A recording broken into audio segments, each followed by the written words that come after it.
A destruição do Anel teve um grande impacto na Terra-média, mas nem tudo são flores e alguns membros da Sociedade do Anel precisaram continuar lutando por algum tempo. Teve os que constituíram família e outros que se aposentaram e foram morar numa ilha paradisíaca. Esse vídeo é sobre o que rolou com cada um dos membros da Sociedade do Anel após o fim da jornada. Isso porque o Tolkien nos deu um vislumbre do que foi o futuro, o início da Quarta Era da Terra-média, no desfecho do livro. Só que antes do fim teve o expurgo do Condado, que não foi mostrado nos filmes, quando os hobbits precisaram batalhar para reconquistar suas terras das mãos do Saruman e dos seus rufiões. E aí sim, fim da história. Com isso teve início a Quarta Era da Terra-média, e esses personagens ainda deixaram marcas nela, menos o Boromir, que contribuiu sendo ração de peixe. Como foi mostrado nos filmes, o Frodo não conseguiu viver plenamente no Condado após a jornada. Isso porque a dor no ombro incomodava muito, junto com os ferimentos psicológicos que ele adquiriu por ter carregado o item maléfico por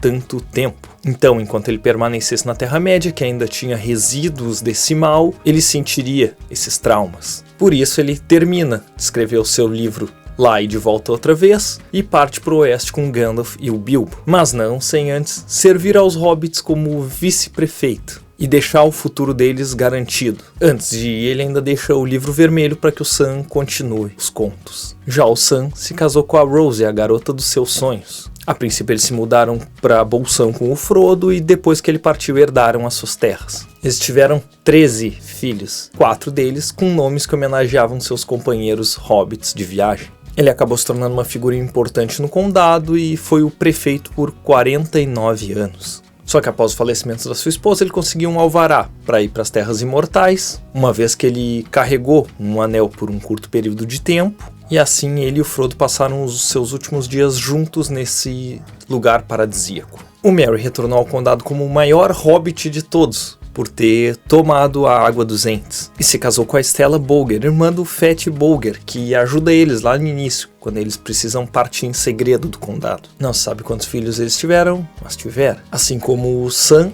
ele se tornou alguém importante no condado e foi nomeado como o mestre da Terra dos Books. Por sugestão do Frodo, ele resolveu escrever um livro, Palavras e Nomes Antigos do Condado. E nele ele examinava como a língua dos hobbits se entrelaçava com as outras fora das fronteiras que os hobbits raramente passavam. Sim, praticamente o que o Tolkien lecionava na faculdade. Ele passou seus últimos dias visitando amigos em Rohan e Gondor, muito porque ele queria ver como eram as belezas desses lugares sem a presença do mal. Ele acaba falecendo em Gondor e é enterrado próximo ao túmulo dos reis. O Pippin se casa com uma moça chamada Diamond, e eles têm um filho que é nomeado Faramir, em homenagem ao menos favorito do Denethor. Só se sabe que esse filho mais tarde casou com uma das filhas do Sam e assim manteve esse vínculo da irmandade. O Pippin ainda recebeu o título de Thane do Condado, que é uma espécie de honraria que concede alguma influência nessas terras. Ele acompanha o Merry nas suas últimas viagens e acaba também perecendo em Gondor e sendo enterrado próximo à tumba destinada ao Aragorn. Então, nada mal para um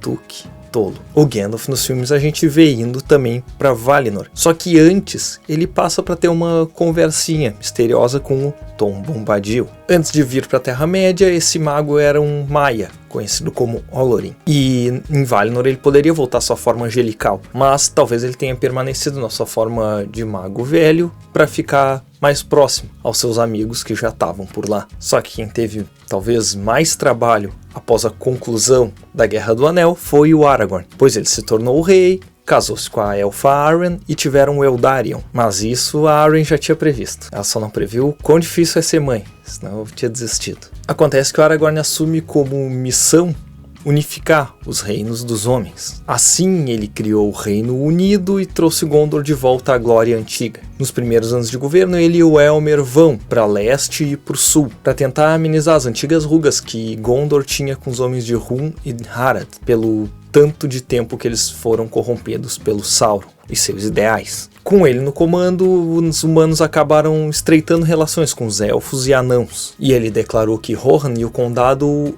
apesar de aliados, eram independentes. Inclusive ele impôs uma lei de que nenhum homem poderia entrar na cidade dos hobbits, nem ele mesmo. Isso para evitar que os rufiões voltassem a invadir e também para que outros humanos não interferissem nessa cultura desse povo de celebrar uma vida simples. Ele reinou por 120 anos e, por fim, acabou descansando ao lado dos seus amigos Pippin e Merry. O Legolas teve um papel muito importante curando as florestas dos resquícios de maldade deixado pelo Sauron e seus servos. Antes disso, ele e o Gimli cumpriram a promessa que tinham feito um ao outro durante as viagens, de que o anão conheceria o esplendor de uma floresta élfica e mostraria ao Legolas as maravilhas de uma caverna. Após as viagens, o Legolas se estabelece um tempo em Ithilien, que agora era governada pelo Faramir e sua esposa Elwyn. Mais tarde, alguns dos elfos da Floresta das Trevas constroem um assentamento e se estabelecem por lá. A proximidade desse local com Mordor fez com que virasse um deserto desolado, mas com a ajuda dos elfos,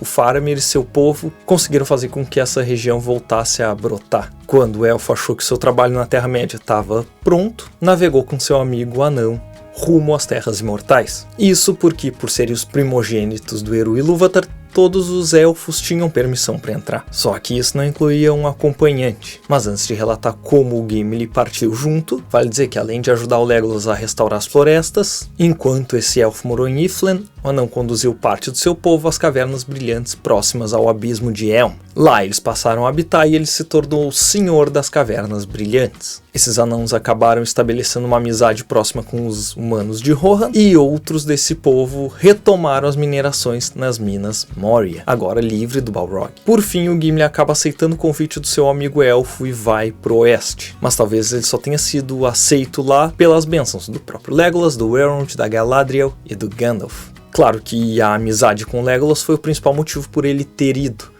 Só que também ele tinha o desejo de rever a senhora Galadriel mais uma vez. E bom, esse foi o destino dos 8 membros da Sociedade do Anel que permaneceram vivos até o final da jornada. E se quiser saber qual a idade deles lá no início disso tudo, tem um vídeo que eu vou deixar aqui nas sugestões. E aqui em cima algum vídeo específico que o YouTube está sugerindo de acordo com o teu perfil desse canal. Obrigado por assistir e até mais.